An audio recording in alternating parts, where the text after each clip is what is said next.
what we've been doing since we started, aside from getting to know each other, which is, I think, significant and important and also fun, is working in the emotional realm, in the human realm, in the realm of healing, or getting to know ourselves on a certain level. And Shinzen likes to characterize the three primary motivations or positive outcomes of practice. And some of you know these, right? The first is healing the limited self, is how he puts it in terms. So that's the realm of emotional healing. It's the small self, the limited self, the me. It's important to do that. It's not important to perfect it, and it's certainly not important to have a perfect personality. There's no such thing. So that's basically like chasing an impossibility that isn't even necessarily desirable. What would that mean to have a perfect personality? How would you define that? So healing doesn't mean that we're perfecting, and it doesn't mean we're trying to get rid of every neurotic, weird, reactive tendency that we have. What we're trying to do is get out of our own ways and not be self-destructive or destructive to others. Say that's like, if you can get to the place where you're not hurting other people and you're not getting any pleasure out of hurting other people when you do accidentally, and you're not hurting yourself, then that's a pretty good baseline for health. I don't know about perfection. What would that look like? Like, well, everybody loves you? No. No, that would be kind of screwed up. I mean, not everybody loved the Buddha. Not everybody loved Christ, obviously. Like if you look at the people that, like spiritual icons, Martin Luther King, whoever, right? I mean, half of them got murdered. I mean, the Buddha's cousin tried to kill him. So everybody loving you isn't exactly the benchmark. Because if you're real and you're realized, you're going to piss some people off. Right? If you're speaking the truth, there's people that don't want to hear the truth. They're going to be offended. So everybody loving us is not a measure of perfection. So I don't know what the measure of perfection would be. I've never really thought about it. It seems like it would be different in each moment. So, okay, so that's healing the limited self. So we're trying to not cause harm, which is fundamentally what the Buddhists and most religious spiritual systems have ethical guidelines that are designed for just that, right? Not doing harm to ourselves or others. So it seems like if you can get to a place where you're not doing harm to ourselves or others, then that's like a reasonable benchmark for having a healthy personality. And it's really clear that most of the world isn't anywhere close to that benchmark. So it's not trivial by any means to get to a place where we're not harming ourselves and not harming others. It's definitely not a trivial benchmark. That would be a different kind of planet.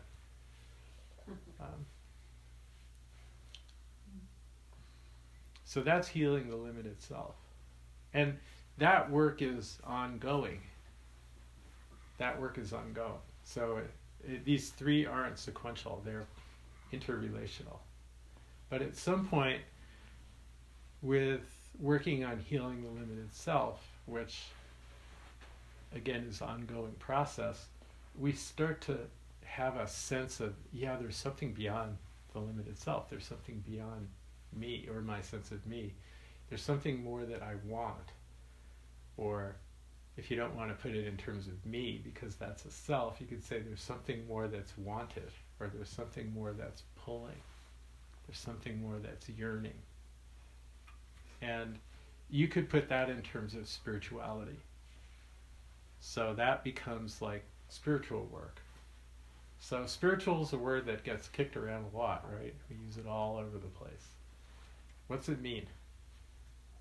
What's spirituality about? What is that? Anybody want to jump in on that?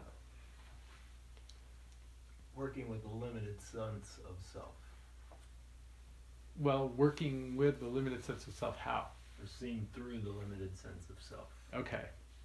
So that's Shinzen's definition of spirituality. It's the next level of practice, which he calls transcending the limited self. Transcendence is a weird word. David Loy has made me not like that word. But Shinzen likes it, so it's fine. But what does that mean? Like, what are we talking about here in terms of spirituality and the limited self? I think for me it's that there's a more to life than the eye, how you say it? Than the eye see? It's more to life than what we normally perceive Okay. on a daily basis. I think it's recognizing that the limited self is conditioned. Thinking is conditioned. Experiences are conditioned. So what we're perceiving in the world isn't accurate. Right. What we're perceiving in the world is not accurate. It doesn't even actually exist. Something might be there, but it isn't what we think it is. Right? Because it's just a construct of our senses. But the sense of self and world are constructs. I think that's the really important thing to realize. Not to hear conceptually, not to believe or disbelieve because me or a book or somebody you know told you that and it made sense. But using the word realized as in realization, that the sense of self and the sense of a world that are separate and that are actually things that are solid and unchanging is a construct of our biology. It's a construct of our consciousness. And this is very Buddhist and it's very esoteric and it's also very modern science. Which is kind of interesting, right? Because if you said this 50 years ago, people would just say, oh, that's just your belief system operating. That's a religious idea. It's really not a religious idea. It's actually coming out of practical spirituality. It's coming out of people's experience who have realized that. But it's also happening when the more that neurobiologists are looking at how the mind functions and how, they originally went looking for the seat of the I in the brain, right? Not the I, but the sense of me. Then they thought they would find it because they were all identified with their personalities. So they thought, oh yeah, we're going to find this little, it's like that big in the brain and it's like the mini-me and it's like that's where I am. And they kept looking for it and what they realized is that the entire brain or the entire mind is creating a sense of me all the time, and that's a process, and the sense of me is actually changing all the time, and it's not located anywhere. It's an interaction of all the functions of the brain is creating the sense of me. In other words, there is no me, it's just a construct. We're constructing it. The entire mind has a certain amount of its processing power, and that processing power is devoted to creating a sense of me out of what's happening. So rather than just being fully present with what's happening, it's creating a me that it's happening to, which shunts off a certain amount of energy or processing power. So that's modern science, and that's a pretty Buddhist kind of way of looking at things. So that's the sense of self, but also correspondingly, the sense of a world out here, a world that is actually a thing, the way that we perceive it is also a construct of the mind or the brain. And that's a little bit like harder to understand. Like maybe I'll give up my sense of myself, but the world, I don't know. I don't want to give up the world. But we know the world through our senses. And our senses are completely arbitrary. They're completely arbitrary. In other words, there's an electromagnetic spectrum that's like this broad. And what we see is this narrow, what we feel with our bodies is this narrow, what we hear is this narrow. So if we had, if you look at all the different animals on the earth and how they perceive the world, the same world that we're in, they perceive it totally differently. They are in a different world than we are. They're a different world in terms of scale and in terms of what part of the electromagnetic spectrum they see. Like bats hear and navigate through very high-pitched sounds that we don't hear. So they create a picture of the world through sound, the same way that some fish do with sonar.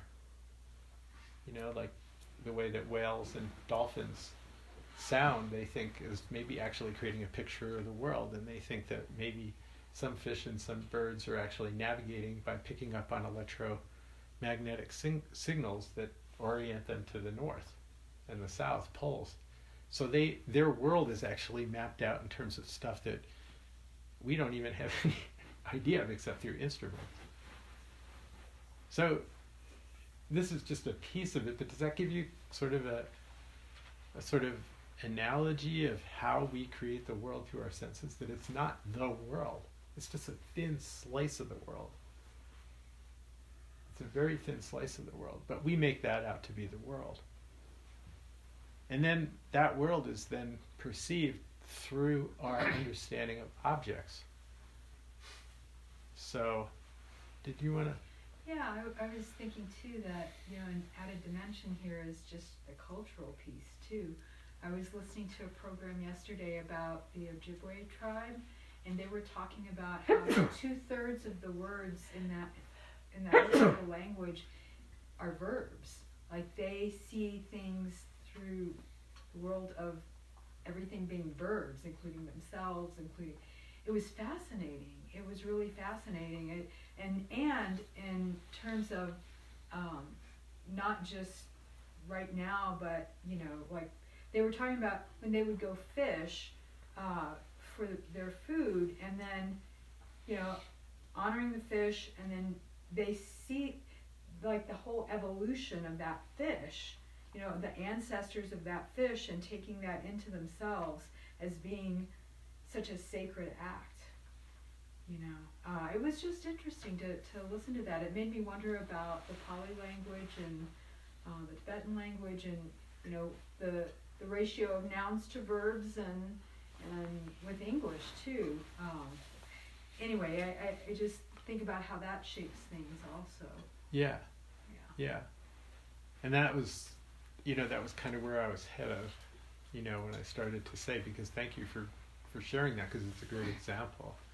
That the way that we see things in the environment, nouns, is conditioned by our culture, and then that's the world that we live in. So if you take like people who are more indigenous, let's say they live in the rainforest, and when they walk into the jungle or the rainforest, what they see there is a palette of thousands of plants that they know exactly what that plant is, what it's useful for, what they can do with it, and they see thousands of different shades of green and thousands of different shapes.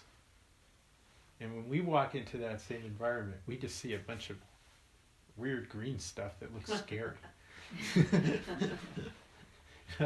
Like our world and their world are completely different. And when they walk into our world, they don't know what they're looking at, so they don't really get to see it. Like, if you walk out on the street, you could identify a bunch of different cars. Like, oh, that's a SUV, and that's a sedan, and that's a Volkswagen, and that's a whatever. or in Boulder, that's a Subaru, because that's all there are. But for somebody who's not from this culture, they wouldn't know what that is. They wouldn't even have a clue how to look at that thing. They've actually done experiments showing indigenous people pictures of technological objects and seeing if they can identify what the thing is, even that there's a thing there, and they can't describe it. In the same way that if you walked into a forest environment that was densely full of trees and stuff, and somebody said, oh, tell me the difference between that tree and that tree, it would be really hard to do it. You'd really, like, from, looking at a bunch of trees. Does that make sense? Like, we're creating the world through our understanding, through language, through words, and through nouns or verbs. So one person looks at a fish and they see a lineage and they see a process, and another person looks at a fish and they just see a meal, and another person looks at a fish and they just see bear food and they want to see bears, and another person looks at a fish and they see its skeleton and its organs and its, you see what I'm saying? Like, we create the world like that. There is no world. There is no objective world. This is what the world is, and then some of us are more accurate in perceiving it than others. As soon as we sit down and try to discuss what the world is, there's controversy. And even in science, with instrumentation and, theories and, peer-reviewed papers, there's absolutely no controversy about the nature of the world, is there? Not. It's like there, and that's because of the subjectivity of human experience. There is no objective reality out here that we can approach through our senses and say, oh, that's the objective truth. It just doesn't work that way. We create the world. Now, I'm not saying there isn't a world. Now, extreme Buddhism says there isn't a world at all, that everything is just in the mind. I'm not going that far. I'm not comfortable going that far. I don't think it's useful or important to go that far. It's certainly not going to make our lives any better or worse to go that far. So I'm not saying there isn't a world out here that exists that isn't independent of me. I'm saying that there's no way of knowing its true nature, and therefore the talking about its true nature is irrelevant.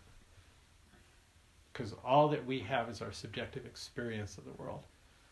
The world, its objective existence, includes vast realms of the electromagnetic spectrum and consciousness spectrums that we know nothing about. We don't have the sensory apparatus to tune into. For all we know, the planets are talking to each other. They could be, right? That's not an unreasonable thing. The sun and the planets are communicating on some level, but it's just so far out of our realm. I mean, let's say they are. Their time frame is billions of years. Our time frame is 100 years. So how could you communicate with something that's in that far a time frame? It would take it millennia just to get out a syllable. Right. Like, we wouldn't notice its heartbeat because we don't live long enough. If you look at rocks, it's like, well, they're moving really slowly. They're changing really slowly. They're changing. We look at rocks and they're just static, but they're not static. They're just moving way slower than we are. So we can't really ascertain the absolute fundamental reality of what a rock is, because we're just looking at it in the same way if another being looked at one of us for a thousandth of a second. And then they would say, oh, they're stupid. They have no consciousness. They're not alive, because nothing happened in that thousandth of a second. Right? They'd look at us and in a thousandth of a second, nothing happened here. So we would look pretty inert. You couldn't communicate with us on any meaningful level in that brief a period of time. So there's so much that we can't know because of where we are in terms of scale. And that goes for the very, very small and the very, very large too. If you look out at the night sky, like billions of years, millions of light years, what does that mean? I mean, that's so vast. We can't comprehend that. It's just outside of our experience. Or what's the experience of a bacteria? It's easy to say, oh, the bacteria has no experience. Well, that might be true. It's very possible that the bacteria has no experience. It's just there. But it might have experience. But we're not going to find out. It's way too small. We can't like crouch down and talk to it. Maybe someday. Maybe someday. Maybe we could talk to them and ask, why are you guys trying to kill us? They're not all trying to kill us. We wouldn't be alive without bacteria. There's like billions of them in our gut and in our bodies that keep us alive. On our skin. Yeah. Everywhere. So there's some kind of like relationship here, but we're not consciously part of that relationship. So they're in a different world than we are. So who's in the real world? You see what I'm getting at? This is just subjective. The sense of self, the sense of the world, they are created. And that's a good thing. There's nothing wrong with that. That is how we got here. That's survival. That's how humans made it. We created a sense of self and world, not because it was accurate, not because it was the truth, not because it was going to lead us to a deeper level of happiness, but simply because it helped us survive. It helped humans survive. It gave us something to talk about that was powerful. Or a way of talking about things that was powerful. And the power in that was that it helped people survive and thrive. Does that make sense? It's totally based on utility. It has nothing to do with reality. It's absolutely based on utility. It's a useful distortion or a useful simplification. So, the problem with that isn't even necessarily that it's not accurate or it's not true, because if it made us happy and it made us healthier and it made us less likely to harm ourselves and harm others, then we wouldn't need to mess with it. We could say, okay, I'll stay with my illusion of self, I'll stay with my illusion of world, because it's making me truly happy and truly not harmful to myself and truly not harmful to others. So we could just let it lie.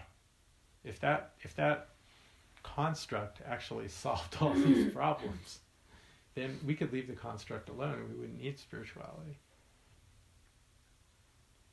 But clearly that construct is, even though it's helped us survive, is behind a whole lot of suffering.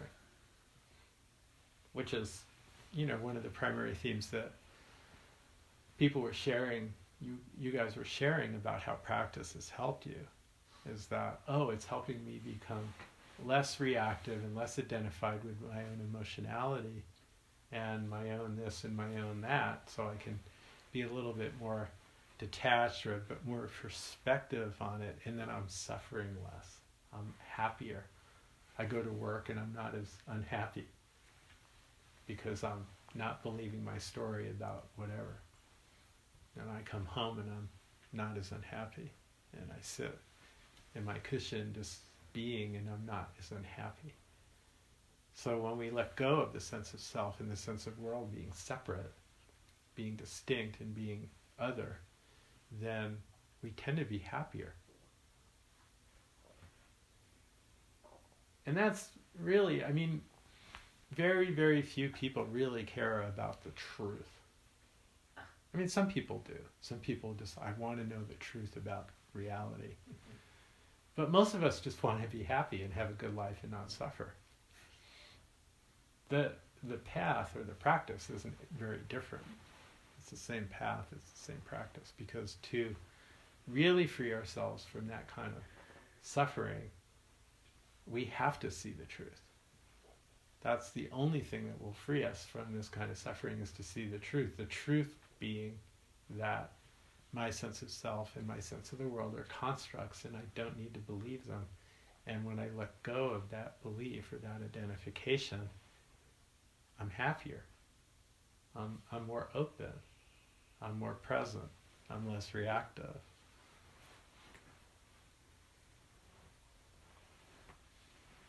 Spirituality is simply the realm where we stop. We're not where we stop, but we're not where we're working on sort of getting the real big contradictions out of our small self or our personality or our behavior or our emotionality. But we actually start to directly just sit down and see through the entire game. So we're not looking at the game and going, oh, I could not identify with this anger and that would make me feel better. But I could actually not identify with the me that's feeling the anger. So that non-identification, that seeing through or transcendence becomes not particular to a certain experience. It isn't about, oh, I'm working with this uncomfortable emotion in this situation and then I get all wrapped up in it and then I can use my practice to see through that particular wrapped up-ness. But we actually start looking at the sense of self that's having that experience and seeing through that me that's supposedly having this experience of supposedly this world. And we start to deconstruct that entire field that's all happening. You see the difference? Is it this making sense? So I'm not just concerned then about seeing through my projection about, oh, so-and-so did this and I feel that and I want to let go of that. But there's even a me in a world and then there's a me that's reacting to that world and there's a world that's causing me to react.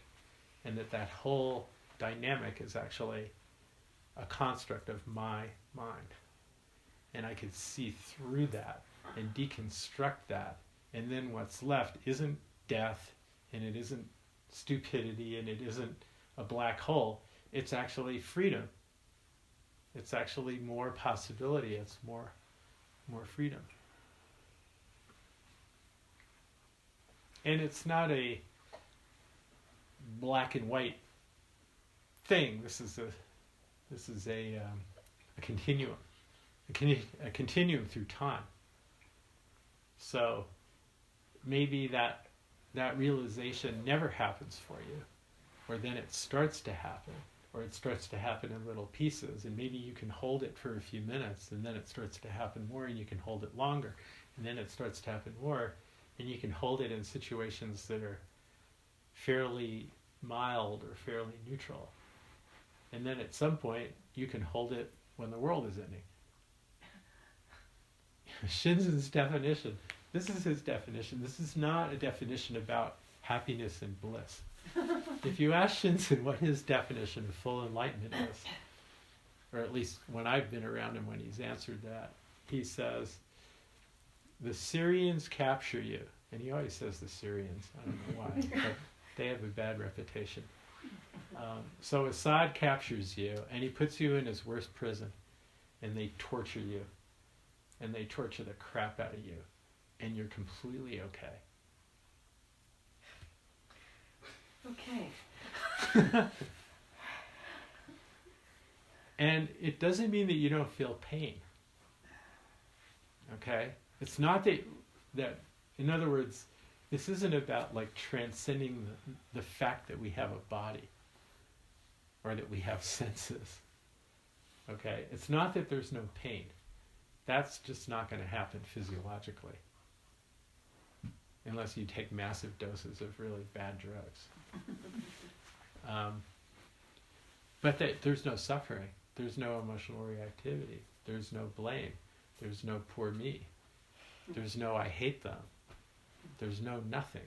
It's just, oh, this is what's happening. As if you were just sitting there getting a massage. So that's pretty radical. So that's not like the definition of enlightenment that they're going to put on the brochure, because nobody wants to be in that scenario, and I hope we never are.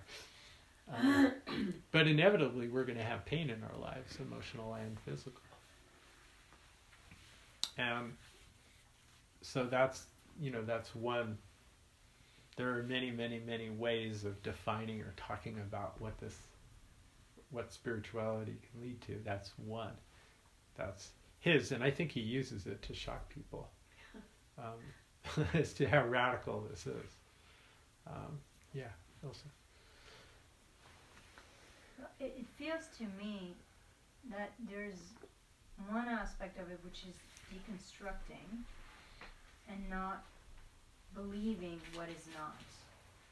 But for me, it feels like the only way that one would be able to withhold torture or something like that would be to discover what one is. Does that make sense? Because once we deconstruct self and world, it's not like there's just a void. Then, I would imagine that the point of spirituality at this point is not to unknow ourselves. Yes, there's an aspect of unknowing ourselves in the world that is just being immersed in mystery. But then there's also of the discovery in the unknowing. There's the discovery of what one is. Does that make? It makes total sense. But what is left? Because then you get into words like emptiness, or no self, or not self, or... See, for me, all of those sound like description of the deconstruction. Right, but if you... rather but than what there's, one is. But what one is may not be anything that is remotely related to a thing.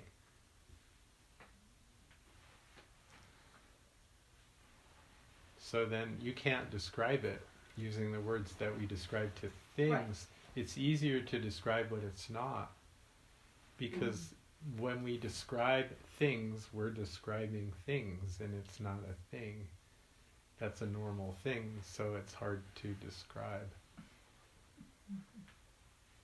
I don't know that it's about description as more as realizing. I think the moment that we try to describe, we're out of it. Okay. It can't quite be described, but the person who's being tortured by Mossad or whomever, in some ways they have to know more than they're not this. They have to know what they are to be able to be wide enough to hold that and not be disturbed by it. And what that is, I mean, we can talk around it potentially, but... Well, it brings up the nature of kind of that experience has two aspects of it that are in play, and one is wisdom and one is love. And the love aspect is traditionally described that you're everything. There's no separation. And the wisdom aspect is described that you're nothing. And there's no separation. So maybe the deconstruction is the wisdom. That's the wisdom, right. And then the discovering what one is once everything's been deconstructed is love. And most of the people who have described, being tortured, who have been in that place, have felt extreme love for the people who were doing it and compassion for them. And that's what they found that they were. That was as much as, but that wasn't anything personal to them. They just, I mean, I haven't had that kind of experience, and I hope I don't. But they connect into a substance of love that is not personal, but it's everything. And so, but for most of us, the path to get there is wisdom. Is wisdom. It's deconstructing and love and working with that. So we're everything and we're nothing. But none of that is personal. Which doesn't mean that we don't have a personality, but it just feels like the personality is just a container then. It's not who we are. Like you're always going to have a personality, even if the Buddha had a personality. The Buddha had a certain way of being, a certain way of talking, a certain way of making fun of people, a certain way of making people see things. Every human does. There has to be a style. Nothing is neutral. Nothing is free of that. But that's not who they are at that point. Or it's not who we are.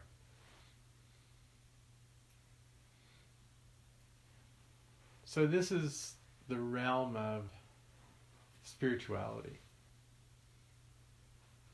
of letting go of self and world, letting go of the separation, but letting go of the identification, letting go of the construct. Which doesn't mean that the efficacy of self and world goes away. There's a utility to having a sense of self, and there's a utility to having a sense of the world. That doesn't go away. But the identification that that's what is real goes away.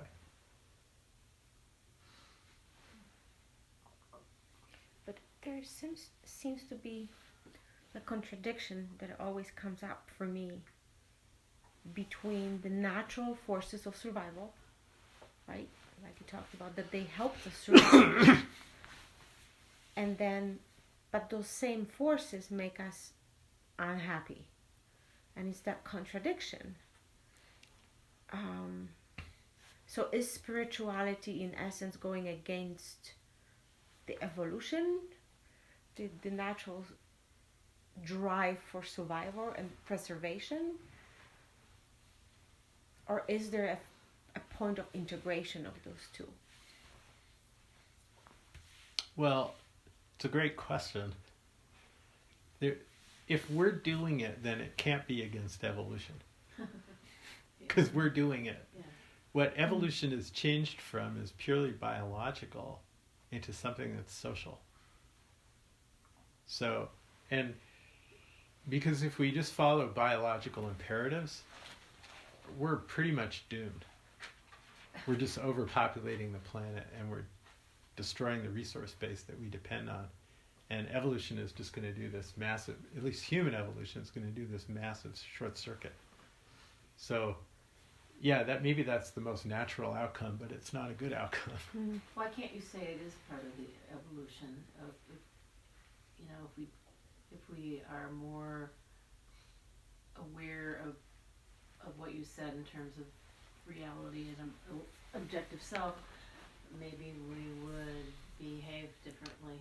That's the hope. Yeah. So it could be an evolution. It is an evolution. It's what I'm calling social evolution. Uh-huh. It's not happening biologically. It's happening in the context of human culture. Social. This is all happening in terms of, it's happening inside of each individual person who's undergoing that transformation, but that's all happening socially. It's all becoming part of a teacher and a student and a teaching and a practice, and then working with that, and then that's changing something inside that then we're not motivated by just biological imperatives, but we're being motivated by something else that's more spiritual. So it's changing the nature of evolution. Is it possible that that's a process of biology? I mean, it's kind of like, for a long time we thought that there's always the competition that year, but now there's like actually proof even within plants and stuff that competition is only a very small part of, that there's actually working together, and that's actually part of the biology is we're geared biologically to work together in empathy, and it feels like even our drive towards social engagement is for the purpose of biological survival. Does that make sense? Mm-hmm. Like, I don't know if they're Maybe they're not as separate. Yeah. Yeah. I hope Yeah. they are not. I mean, I think there's something different that's, I mean, we're not scientists here, but it seems like there's something different between humans evolving to be able to, let's say, walk upright, which took a long period of time, and humans evolving to be able to see through the constructed sense of self. It just seems like one's biological and one's social. But that's not to say that we weren't given these capacities by nature. We certainly were given the capacities by nature, and people have been waking up ever since humans existed. But not enough. Not enough people. In other words, it took social evolution to create a construct like the Dharma and practice communities and teachings and techniques, so that the 1 in a million people who just wake up naturally could become more than that. Because people have always been waking up and people have always been practicing. But that's what I call social evolution.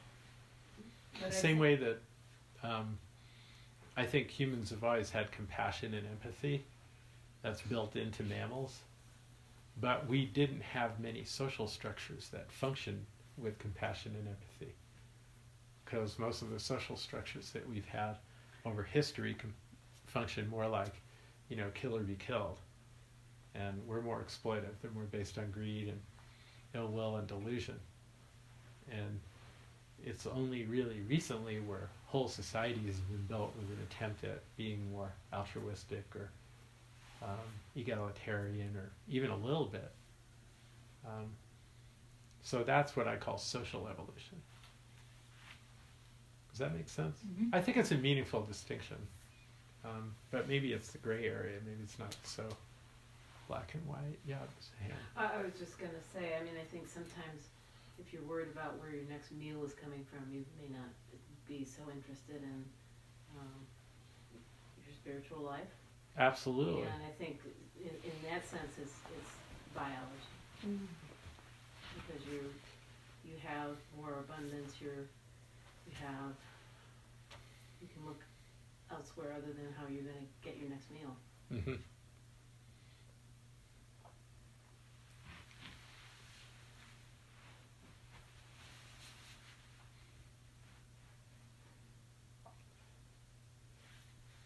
So, moving into this realm of spirituality isn't necessarily a different set of practices.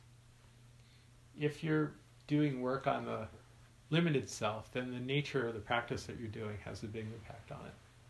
In other words, following the emotions, or paying attention to our communication, or really learning how to listen or be present with other people are hugely important to that kind of work, right? That makes sense.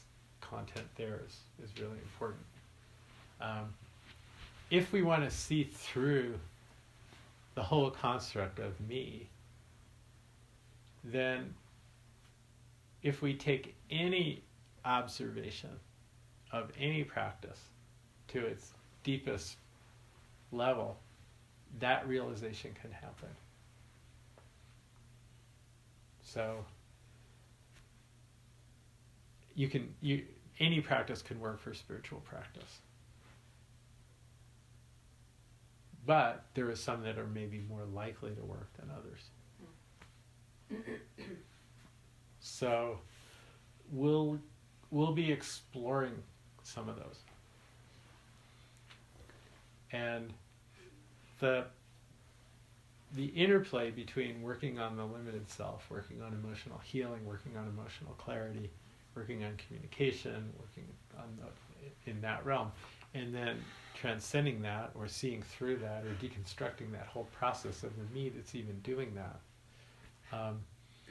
That's up to each of you to decide or play with in terms of what you want to do, but the reality is that we can't really have a whole lot of control over that anyway.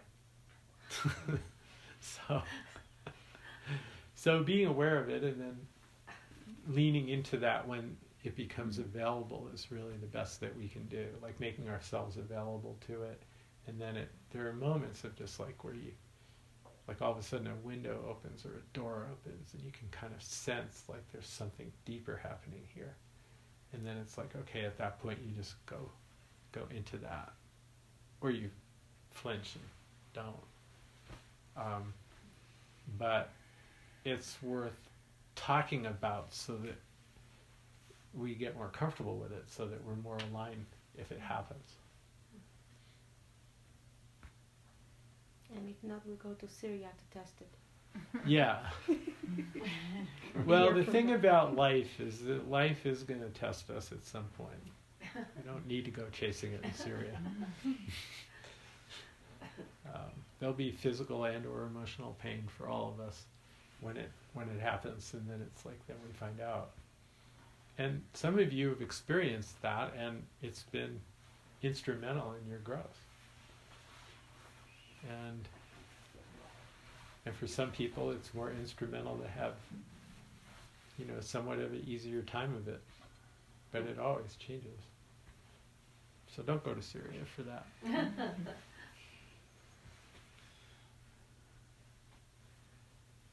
Especially right now.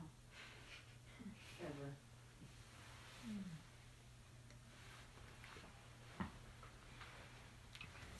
Okay, so it's almost 8:30. Hopefully everybody's awake enough that we could do our practice now. And we'll kind of pick this up. I mean, this is going to be an ongoing theme. I just sort of wanted to introduce it, like kind of from a sort of big picture perspective. That was obviously not a very practical talk. Wasn't meant to be. But more just taking a high level look at, okay, and then just really briefly, the third element of practice motivation is healing the world.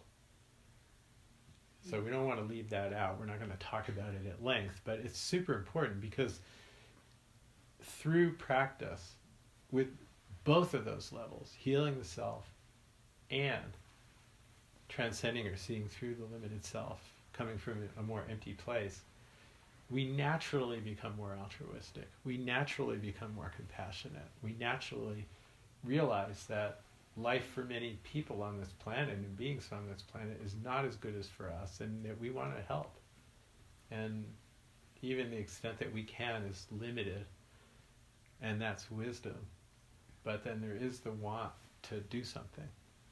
And we naturally start to engage in healing the world, or doing good for others, or whatever, however you want to conceptualize that. And it doesn't come from a place of obligation or responsibility or guilt. It just comes from a place of abundance or clarity about what it really means to not be separate. Like when you start to see non-separation, then it becomes impossible not to take care of other people. So that's the third motivation for practice. And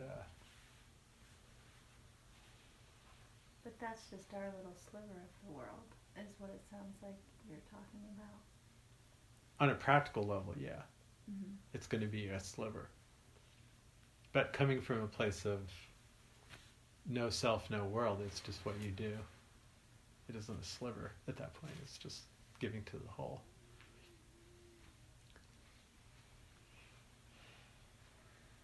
Because from the point of view of seeing a self in a world, it's really obvious that there's not much we can do on that level, right?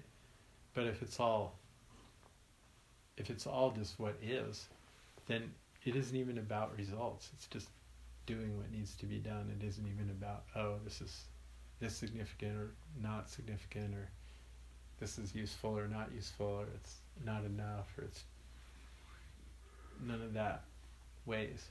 Mm-hmm. So it's not a sliver, it's just the whole interacting with the whole.